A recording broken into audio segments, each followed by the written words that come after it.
Welcome back to IndyCar Series 2005. After a dominating performance at Nazareth Speedway, we have clawed back to within 30 points of the championship leader, Scott Dixon. That is manageable, but with only 3 races to go, it is going to be imperative that we continue to have results like we had at Nazareth Speedway. We're going to have to run really well here at Chicagoland. This is going to be a pack race. It's going to be a lot of close racing, and that has generally favored drivers like Scott Dixon, Tony Kanaan, Thomas Scheckter, the guys who are our championship rivals. Sam Hornish Jr. as well up in there, though he's pretty much out of the points fight at this point.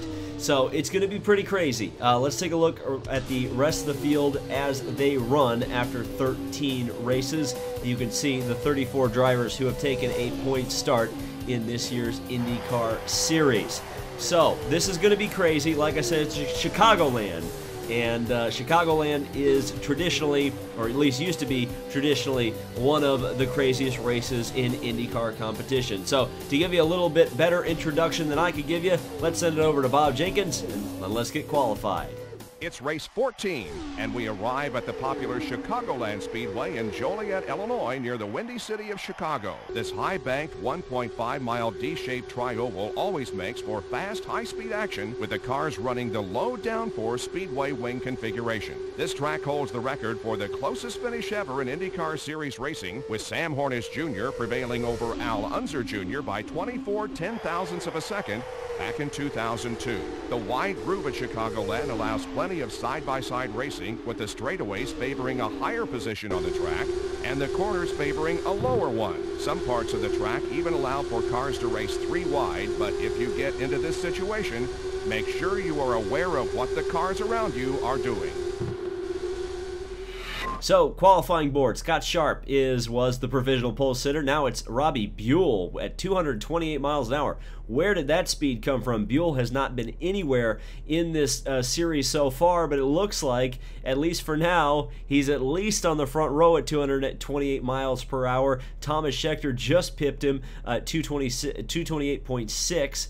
And now we're out next, but of course those darn Penske's, as Michael Andretti once called them, are behind us, as well as Scott Dixon. So this qualifying, even after we run, is not over by a long shot. Let's see if we can get to 228. That's going to be a big ask, I think.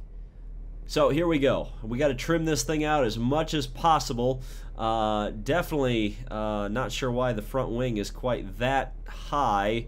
I must have forgotten to do a qualifying setup. That is not going to be a good thing, because I did do a setup for this car, but apparently it was only for the race. So that may have just screwed me right there.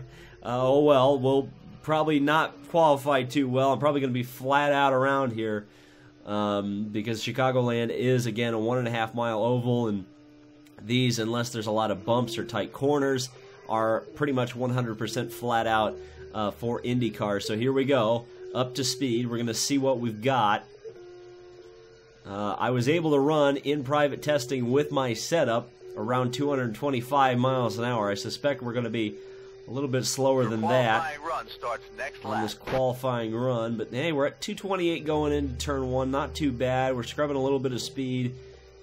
I don't think we're going to quite be... Wow, look at the understeer. We're not going to be, I think, close to what the pole time is. Look at this understeer. Yeah, I just got way too much wing in the car right now. I had to lift off the gas. You really need to loosen the car up to get speed. 222 on the first lap. Not exactly what I want to be doing. Have to lift off a little bit in the center just to try to minimize the understeer on the exit, which is pretty decent right there. Down the back straightaway at 231 miles an hour. A little bit of a lift in 3 and 4. Just trying to keep the car underneath a reasonable groove there. 223, man. I really need to make sure that my qualifying setup is the same as my race setup, or vice versa. Because unless I get a really good run here, which we're doing okay right now, I was able to go flat out through 1 and 2. Is 3 and 4 going to be flat? Come on, come on. We need a little bit more speed. I'm going to try to cheat here right at the end. Going to go on the cheater line, and 225.5. Decent. That run puts you in 13th. So 13th, not an amazing qualifying effort. Thomas Scheckter takes the pole. The Penske's were at a top speed at 227. DeFerrin's at 226.3. Castroneves at 227.5. And then Scott Dixon will qualify 7th. So Dixon didn't have a very good qualifying effort either, though he's further up the field than us. To make up points on him, we're going to have to pass him on track. So let's take a look at the starting grid. So for the Delphi 300 at Chicagoland, Thomas Scheckter on the front row. On the outside is Robbie Buell, fantastic qualifying effort. Giaffoni and Castroneves, all Brazilian row 2. Kenny Brack alongside Tony Kanaan, 2 Indy 500 winners in row 3. Scott Dixon and Jill DeFerrin keeping that Indy 500 winning tradition, along with Tora Takagi and Sam Hornish Jr. in the next row. Row number 6, Dan Weldon alongside of Brian Herta, some success there. Position 13, David Land alongside Alan Jr., Roger Yachikawa, easy for me to say, alongside Alex Barron, Sarah Fisher, and Ed Carpenter in row number 9. Row 10, Scott Sharp on the inside, and on the outside is A.J. Foyt. Inside, row number 11 is Greg Ray and our Lord and Savior, Buddy Lazier. Row number 12, Dario Franchitti, Eddie Cheever on the outside, and bringing up the rear is Vitor Mira in the Menard Chevrolet. So, ready to go here at Chicagoland. The setup should be a little bit faster for the race than it was in qualifying. We're going to set the fuel mix up here at the start. We're going to try to go for it, as we've got Herta and Weldon just in front of us, then Tor Takagi and Sam Hornish. So we're going to try to get a jump on everybody here. Green is out. Little bit of wheel spin, but not too bad. Kind of to be expected. Herta very slow on the start, and we'll go around him as well as Weldon here down into turn 1. A little bit of a lift as we head in behind Hornish. To the outside goes Weldon. We'll make it to the inside of Hornish and up into 6th gear underneath Tora Takagi. And already Dixon trying to make moves through the middle of the field, so we got to get going here. We got to stay up with Dixon. This Takagi coming up behind me. Weldon to the inside of Hornish. And like I said, it's going to be a pack race. So it's going to be one of these days as Takagi looks to the outside. We've got DeFerrin just in front. Going to put the fuel mix down. Had to lift out. Takagi will go to the inside. We'll have to run the outside groove here for just a second. Oh, a little bit of understeer. A lot of understeer, actually, as I lifted in the middle of the corner, and that was not a good thing. And Hornish goes back around. Somehow Weldon did not capitalize on that, and neither did Herta. So we'll run in line here behind Hornish and try to get into this line here. We got a bit of a Talladega line going on here in the pack, as now here comes Herta to the outside. He had to back out of it. We're not going to try to pass underneath the yellow line. A little bit worried about the car getting upset underneath the field, and that would not be a good thing as Hornish gets held up by DeFerrin. And we'll go to the inside of Hornish. Will we have the run, though? 235 miles an hour. You just see how much the draft helps you at a track like Chicagoland to get speed. Now in behind DeFerrin. Just pulled out at the last moment to pass DeFerrin and pass him. Now in behind Kanaan. Can we clear Kanaan? If we can clear Kanaan, we might be able to get back up into this second pack, which I think we may be able to do. Come on, underneath Tony Kanaan, and to the front, I believe we go, of this pack, and now we'll go up into Fuel Mix 7. Try to catch this next pack up as best we can. Lift off the gas a little bit behind Kenny Brack, a lot behind Kenny Brack. Had to get out of the gas a lot. Actually had to catch the brakes just a little bit there to make sure we don't run up the back of Tony Kanaan. That would have been a very, Kenny Brack. Sorry, Tony Kanaan behind us. And now here comes DeFerrin and Hornish and everybody else to the inside. We're getting freight train. This is literally IndyCar's version of Talladega. It's crazy. Oh, boy. As Hornish chops down in front of me. Weldon had to back out of it on the outside. We've got a little bit of room up top. Oh, man, that is the Larson line. Way up top. I definitely cut off Tora Takagi there. Was not aware he was down underneath me. Wish the spotter would have let me know on that one. Oh, that was a little bit close. Giaffoni is actually dominating this race so far, which is kind of interesting. So we need to kick the fuel mix up again because we're starting to fall off the pace a little bit. We went from fuel mix 3 to fuel mix 7. And hopefully we can help bring this pack up into the next one, as both of the Ganassi guys are very slow right here. It's Dixon leading Scheckter, who started on the pole but has fallen through the field relatively quickly, I should say. So it looks like the Ganassi guys, for whatever reason, are dropping to the back. Maybe they're trying to avoid the big one, I don't know. But we're going to pull around them and possibly pull the Ganassi guys actually back into this pack, which wouldn't be the best thing in the entire world. As Dixon looking to the outside. He's back in 9th position. Oh, and he got a little bit too close to my rear tire, and he decided to back out of it. Castro-Neves has gotten all the way up into 2nd. In fact, now it's Kanan, and we've got a spinner. Not what I needed to do. I had to avoid Kenny Brack. That's exactly the worst possible thing that could have happened right there. Oh, man. All right, we need to let the field by here. We're going to have to take a bit of a strategy call. Oh, and we almost got run up the back of Ed Carpenter there. The entire field pretty much has gone by now. And we're going to get the car into the pits as best we can, but this is definitely an unscheduled pit stop. Very unfortunate. So, we're going to need to change tires, repair damage. The entire fuel load's going to have to go into the car. We're not going to save the race, obviously.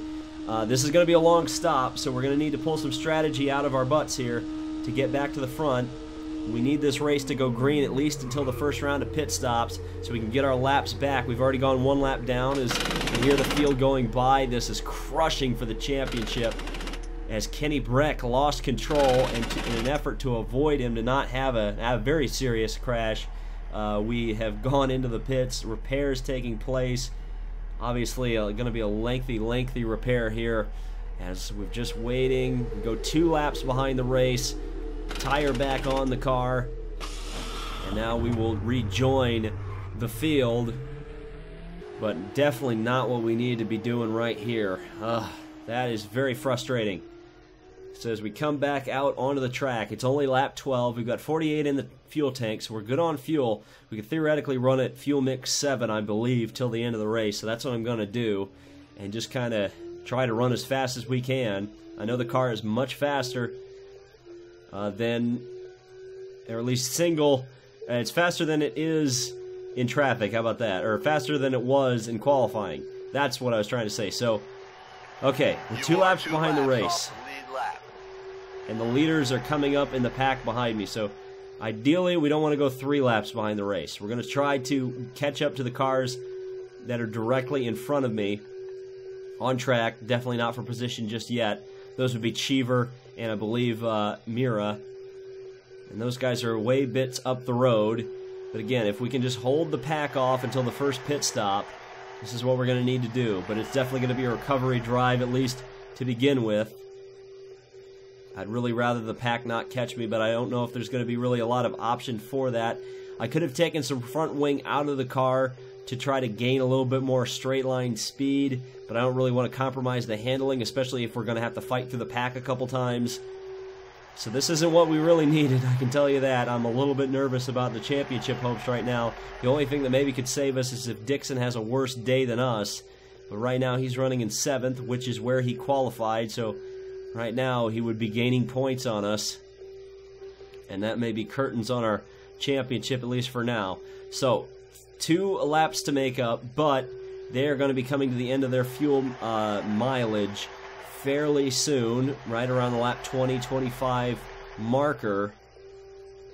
And running at 2:23 is a decent speed to be running. Kenny Brack is 1 lap up the field from us. He's stone dead last. Somehow, despite the fact that he spun out in the pack, he apparently didn't take any damage because he did not come into the pits, which is kind of interesting. Unless he came into the pits and it was a quick stop. Obviously, I had some suspension damage from coming up and smacking the wall to avoid Kenny. which is just very depressing because it was totally not even a mistake on my part. I had to avoid him, and he was lucky he didn't get T-boned when he went across the track like that. I guess he was lucky I was the next car on the scene. Wasn't lucky particularly for me, obviously. I'm not particularly happy about that whole situation. But right now, we're running fairly consistently decent laps right now. Giafoni's not really catching us up, despite the fact that the pack's all back there and are ready to come up and strike. As DeFerrin goes into the lead, they're not coming off into the pits just yet. I'd really like them to come into the pits because I'd love to start making up some time. I don't know if we're gonna quite get a. If I could get a lap and a half back, I'd be happy. If we could be about half a lap back and kind of at the back of the field, I'd be ecstatic because I'd really like some drafting help. Because I think once the pit stops are over and the field starts to spread themselves out a little bit, we can definitely leapfrog draft through the field, which will be very, very beneficial. We're down to 36 laps on the field. We may have to crank it back here because we're right now at 30 laps to go. We're going to be crossing the line at 30 laps to go. But certainly, as we burn the fuel off, the car is going to be getting lighter and it's going to be getting faster. Though I am a little bit concerned about the tire wear. Tire wear is a big factor in this race, or in this game, especially when you stretch fuel mileage, or when you stretch fuel mileage and run the tires to their absolute limits. You do have problems with tire wear. A lot of times the cars will get unstable, as it looks like a car ahead is coming into the pits. That is Eddie Cheever, if I'm not mistaken, in one of the Red Bull cars, so that will be us making up at least one lap on one car right there. And it doesn't look like the rest of the field's quite coming into the pits. It's kind of hard to tell without a mini-map. One of the things that this game just simply does not feature for whatever reason. Don't really mind that all that much. This actually, ironically enough, is closer to a sim than your general arcade game, despite the fact that it is, obviously dated a little bit, and it doesn't quite have all the sim elements that you may expect. It's certainly closer to a sim, which I think, in terms of an IndyCar game, it's got the balance just right. Because I think IndyCar people, or people who would buy an IndyCar game, even now, want more of a sim experience than an arcade experience. So, if there ever is another IndyCar game, we are definitely getting by people in the pits now, which is great. You're going to see much more of a focus on simulation. So we've unlapped ourselves from Giafoni, and we start moving up through the pack as we pass. You've taken 24th place. Cheever, but not much more than that. It does look like we've made up our lap and a half that we needed. And we're back on the lead lap, so what we need is a caution right now to be able to get back up into the true fight. As we should be past Franchitti here as well, who's fallen off the back of the pack. Yes, so 23rd position, and I can see the back of the field right up in front of me. If I can just keep hammering away at these lap times, once we start getting the draft of these guys who are up to speed in front of us, things are going to be getting much better. Up to 22nd position, and finally unlap ourselves completely and totally 1.7 seconds ahead of Franchitti from DeFerrin. So up to 22nd in our recovery drive here at Chicagoland. Kenny Brack is actually, I believe, the next driver to pass. So the guy who royally screwed us over 1.9 seconds ahead of Franchitti is going to be the guy we're going to be chasing down here on the racetrack. Actually, it's Greg Ray. I don't know why it showed Brack behind us. A little bit confusing on that one. But at lap 27, we've got 29 in the fuel tank, so everything's good from that perspective. Where's Dixon cycled out? You are still 7th. 2.2 seconds ahead of Franchitti. Not good. Not good. God, I'm just praying for a yellow right now. That's all I need, is a yellow flag. I don't know if I'm going to get it. Outside of that, we just really need to get up into this draft. And I don't know if we're going to be able to do that running 223. I kind of need these guys in front of me to race each other a little bit harder and slow each other down a little bit. We're 17 seconds in arrears of DeFerrin, so I guess I did get my half a lap down back. You are 2.8 seconds ahead of Franchitti. We're 2.8 seconds ahead of the car behind me, which of course is Dario. And how close are we getting to Greg Ray? He's right up there in my sights, in my targeting computer, I guess you could say. You are 17 seconds behind the race leader. Boy, 17 seconds is a big ask. We need a yellow, like what happened at Nazareth. Kind of late in the going here. 2.3 seconds behind Greg Ray. Not quite getting where we need to go as quickly as I'd like to be getting going. At lap 31. You are 2.1 seconds behind Ray.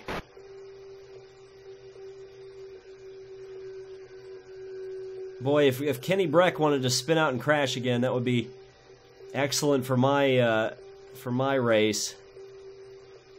There's a lot of bumps in 3 and 4, which is kind of interesting. These tracks are definitely not flat, which again kind of talks to the sim element of this game. There's a lot of character to them, and every track is different, despite the fact that that a lot of them are kind of cookie-cutter 1.5 milers, which is kind of fun. So, okay. We're definitely catching up Brack. I keep calling him Brack. Greg Ray and Ed Carpenter up here. So we hit lap 33. This race is going by quite quickly, and it's the two Penske's out in front, which is kind of interesting to note. So it's kind of a every point counts thing at this point, because we're definitely going to lose at least 10 points to Dixon already. You are 1.3 seconds behind Ray. And we're just slowly but surely catching the guys in front of me. The problem with the Chicagoland wing package at this track is just you can't trim the car out. It's kind of what I was talking about at Michigan when we ran here in the career mode, is that the IRL rules back in these days didn't let you trim the cars to run their maximum potential. The speeds were kind of restricted by the amount of downforce you were required to run. You are 5.8 seconds ahead of Franchitti. And so, like, I'm easily flat-footing it around this racetrack, despite having as little rear wing in this car as possible. It's humanly possible. And certainly this car is capable of running probably 230, 235 miles an hour lap averages around here quite easily. But it's unable to do that because of the wing configuration. And of course, that wing configuration being the way it is, it also makes it very difficult to be able to run fast without having a drafting partner or without being a part of the big pack. So here we go, up behind Greg Ray and Ed Carpenter, trying to get a run. You can see even with the draft, we're not quite able to pull up, and now we're 235 miles an hour and getting a little bit of understeer with some old tires. This is what I was worried about with the old tires, plus the aero push from the guys in front of me. Car on your left side. Gonna use a bit of a high line here. Inside, clear. Tires were squealing for mercy there, trying to run the high line, but we need to do it because the AI don't want to run up there. As I say that, Ed Carpenter tries to run the high line as well. We're holding it around the outside of Greg Ray. Some great racing for 21st spot as we get around Greg Ray and split these two cars up just a little bit. So I lift off just a little bit to keep the car underneath me behind Ed Carpenter, try to get a run off of turn 4. He's weaving back and forth all over the place, trying to keep me from getting a draft. And to the outside we go. I'm going to keep the throttle pinned around the outside of Ed Carpenter. Oh, thank God the Chicagoland wall is a little bit curved on the back straightaway, because otherwise I probably would have pushed up into the wall right there if that had been like a Kentucky or Michigan or something. But it was all good. And so now here comes Ed Carpenter. Now we're probably going to get into a bit of a drafting war for the next couple of corners. Outside, still there, outside, still there, you are clear. So I went from 16 to 17 seconds behind the race leaders, so that wasn't really what I wanted to do in terms of having catch up to the leaders. That was not happening right there, as Ed Carpenter just cut across the front of Greg Ray, and that was almost a big wreck. So 9 laps remaining in this one, and Vitor Meira is the next target. You are 0.4 of a second ahead of Carpenter. The laps are starting to tick away, and I'm not seeing a path to victory right now, because we still got 4 seconds to make up on Vitor Meira. And God, it just doesn't look like a yellow is going to come out. I need that yellow to save me. I need to be able to make that move here at the end of the race that I so desperately could be making. Could take some serious risks on a restart, even if we get 2 laps to go or whatever. Hell, I could even come in for some tires or something. You know, if the yellow is 4 or 5 laps, you can bring it in, try to catch up to the field as quickly as possible after taking some new tires on, and really have some grip as well to go after the field. But right now, it's agonizingly driving around at 223.5 miles an hour, and that's all this car has to give me. We're definitely closing in on Vitor Mira, but it doesn't look like we're going to be able to actually pull him in, and Dixon's up to 5th. So Scott Dixon driving the flawless race that he's kind of known for in real life. Once again, he's doing that here. He's moved past Weldon, Unser, and Takagi to move up into that 5th spot. Again, I'd love it if they crack up and have some trouble in that lead pack. Ahead of Carpenter. But it just doesn't seem like it's going to happen right now. Coming to lap 45 of 50. 5 to go. Should be getting the 4 to go next time around, I believe, if I'm not mistaken. You are 2.4 seconds ahead of Carpenter. You are 18 seconds behind the race leader. Yeah, we're 18 seconds behind the leader, so somehow we've managed to lose even more time as of recently. Probably just because that lead pack has managed to form up much better. Unser has gotten back around Dixon, so Unser's helping me out a little bit. And you can see the tires are definitely getting quite worn right here. If you look up into the kind of car meter, I guess you could call it, you can see the tires getting brown, and that's this game's a way of telling you that the tires are well past their prime. Let's just say that. So it's going to be a bit pins and needles here at the end of the race with 4 laps to go. Just keeping the car out of the wall, because it seems like the car on old tires is going to want to understeer a lot, which I suppose is better than oversteer, because we will be able to save it if the car starts pushing real bad. But yeah, it would have been so nice to be able to stay on sequence with the leaders, not have to come in for repairs. But that's just the way the cookie crumbles sometimes, especially in a game such as this, which is so punishing. Even if it's not your mistake, you know, it's one of them racing deals, as AJ Foyt would say. But right now, with 3 laps to go, even if the yellow were to come out, you are 3.4 seconds ahead of Ray. It wouldn't do us much good. We'd kind of need it to be Dixon if there's going to be something troublesome happening. You kind of got to hope that Dixon runs into some trouble. Otherwise, it may be our race over. As the white flag is out, but we will be able to go around at least one more time, because we probably won't get lapped by the time the leaders make it back around. Weldon has actually moved up into 6th, so Dixon's all the way back to 8th. So maybe we'll keep our fingers crossed. As the leaders have 1 corner to go, we have a whole lap to go here, and they will be crossing the line right now. We'll be working our way around 1 and 2.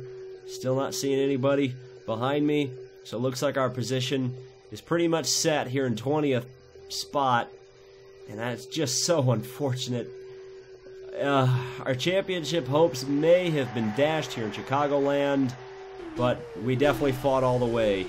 But yeah, that was frustrating for sure. Gilles de Ferran takes the race win.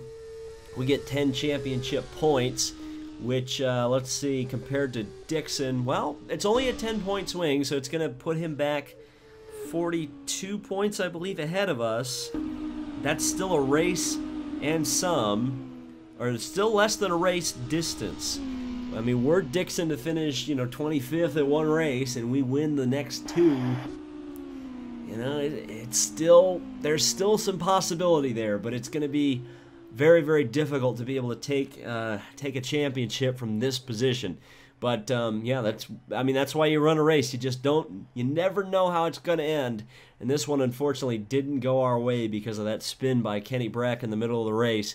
And our avoiding action, unfortunately, led to a little bit of wall contact and a repair that, we had to fight back and claw our way to 20th. But if you look at it, had we been out of the race, it would have been a 5-point swing. And again, you know, every point counts. So thank you guys so much for watching. This has been David Land on YouTube. I hope you enjoy IndyCar Series 2005 because I'm enjoying the heck out of playing it. Leave a like and a comment if you enjoyed it, and we'll see you in the next video.